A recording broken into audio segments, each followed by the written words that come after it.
بسم اللہ الرحمن الرحیم. میرا مسلک ہے صحابہ سے محبت کرنا. السلام علیکم ناظرین، امید کرتا ہوں آپ تمام دوست احباب خیریت سے ہوں گے. ناظرین، آج ویڈیو بنانے کا کوئی خاص مقصد یا موڈ نہیں تھا، لیکن دوستو گزشتہ کل افطار کے بعد ایک ویڈیو منظر عام پر آئی. اس کے بعد سے جو اضطراب کی کیفیت تھی اور رہا نہیں جا رہا تھا کہ جب تک اس متعلق گفتگو نہ کر لی جائے.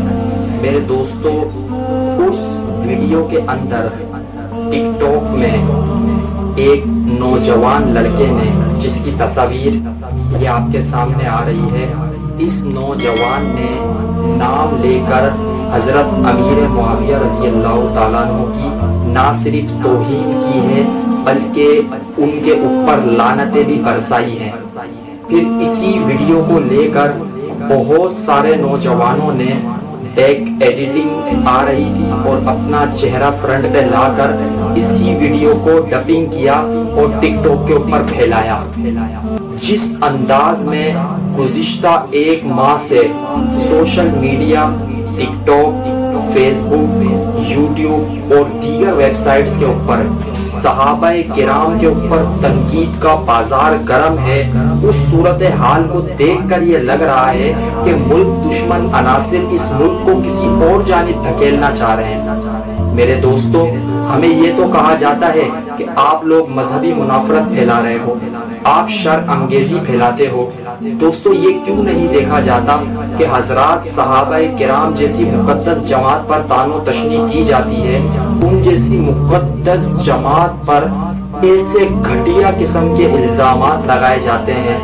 میرے دوستو، میری بات پہ آپ غور ضرور کیجئے گا.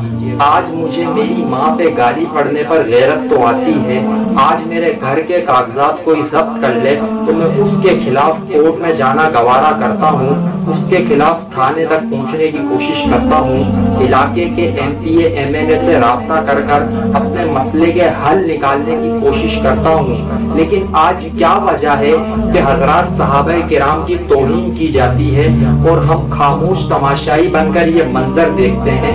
اس صورتحال کے اندر جب ملک کورونا جیسی وبا کا شکار ہوا پڑا ہے اور ملک اس چیز کا متحمل بالکل بھی نہیں ہے، میں نے بڑے ضبط کے بندھن ٹوٹنے کے بعد یہ ویڈیو بنائی ہے. میری کوشش تھی کہ یہ ویڈیو نہ بنائی جائے، لیکن دوستوں، اس تمام تر صورتحال کے باوجود بھی جب ملک اس چیز کا بالکل بھی متحمل نہیں ہے، ایسی صورتحال کے اندر قادیانیوں والا مسئلہ، اقلیتی کمیشن میں انہیں داخل کرنے والا مسئلہ یہ چھیڑا جا سکتا ہے.